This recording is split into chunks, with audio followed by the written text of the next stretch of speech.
மேலும் ஒரு முக்கிய செய்தி, சென்னை வெளிவட்ட சாலையை அடிமாட்டு விலைக்கு தனியாருக்கு விற்பனை செய்வதா என பாமக தலைவர் அன்புமணி ராமதாஸ் கேள்வி எழுப்பியுள்ளார். திமுக அரசின் ஒப்பந்தத்தை ரத்து செய்ய வேண்டும் என பாமக தலைவர் அன்புமணி ராமதாஸ் வலியுறுத்தியுள்ளார். இது குறித்த கூடுதல் தகவல்களை தருகிறார் நமது சிறப்பு செய்தியாளர் பிரேமி. வணக்கம் பிரேமி, விவரங்களை பதிவு செய்யலாம். வணக்கம் ஜெயஸ்ரீ. சென்னை வண்டலூர் முதல் மீஞ்சூர் வரையிலான 60 கிலோமீட்டர் நீள சென்னை வெளிவட்ட சாலையை 2526 கோடி ரூபாய்க்கு தனியாருக்கு 25 ஆண்டுகளுக்கு வழங்கப்பட உள்ளதாக வெளியாகும் செய்திகள் அதிர்ச்சி அளிக்கிறதாக பாமக தலைவர் அன்புமணி தெரிவித்துள்ளார். இது தொடர்பாக அவர் வெளியிட்டுள்ள அறிக்கையில் 25 ஆண்டுகளில் 50,000 கோடி வருவாய் ஈட்டி தரக்கூடிய வெளிவட்ட சாலையை அடிமாட்டு விலைக்கு தனியாருக்கு வழங்கும் திமுக அரசின் திட்டத்தை புதிய அரசும் அப்படியே செயல்படுத்துவதை ஏற்றுக்கொள்ள முடியாது என தெரிவித்துள்ளார்.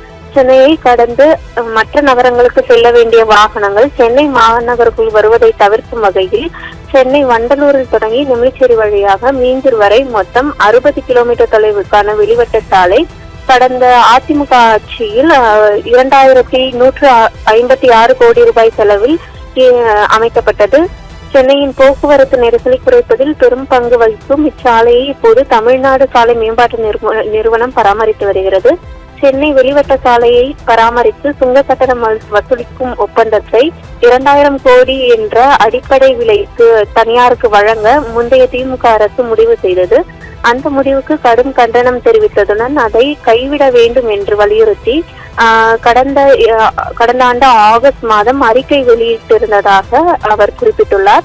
தொடர்ந்து அதை பொருட்படுத்தாமல் ஒப்பந்த பணிகளை திமுக அரசு தொடர்ந்து நடத்தியதாகவும் அதன் பின் 11 மாதங்களாகிவிட்ட நிலையில் சென்னை வெளிவட்ட சாலையை தனியாருக்கு தாரை வார்க்கும் ஒப்பந்தம் இறுதி செய்யப்பட்டு விட்டதாகவும் ஒரு தனியார் நிறுவனத்திற்கு அந்த ஒப்பந்தம் வழங்கப்படுவதாக செய்திகள் வெளியாகியுள்ளது அதிர்ச்சியை ஏற்படுத்துவதாகவும் அன்புமணி தனது அறிக்கையில் தெரிவித்துள்ளார். இந்த சாலையை அமைப்பதற்கான அடிக்கல் 2010ஆம் ஆண்டு திமுக ஆட்சியில் அடிக்கல் நாட்டப்பட்டதாகவும் அதிமுக ஆட்சியில் இரு கட்டங்களாக செயல்பட்டு முறையே 2014, 2021ஆம் ஆண்டுகளில் திறக்கப்பட்டதாகவும் அவர் தெரிவித்துள்ளார். தொடர்ந்து சென்னை வெளிவட்ட சாலையை பராமரித்து சுங்க கட்டணம் வசூலிப்பதற்கான ஒப்பந்தத்தை பெற்றுள்ள நிறுவனம் அடுத்த 25 ஆண்டுகளுக்கு சுங்க கட்டணத்தை வசூலித்துக் கொள்ளும் எனவும் வெளிவட்ட சாலையில் இன்றைய நிலையில் சராசரியாக தினமும் 31,000 வாகனங்கள் பயணிப்பதாகவும் தெரிவித்துள்ளார். இந்த சாலைக்கான சுங்க கட்டணம் கடந்த ஜூன் மாதம் உயர்த்தப்பட்டதாகவும் அதன்படி குறைந்தபட்சமாக மகிழுந்துகளுக்கு 140 ரூபாயும் அதிகபட்சமாக 7 அச்சு சரக்கு வாகனங்களுக்கு 915 ரூபாயும் சுங்க கட்டணம் வசூலிக்கப்படுவதாகவும் தெரிவித்துள்ளார்.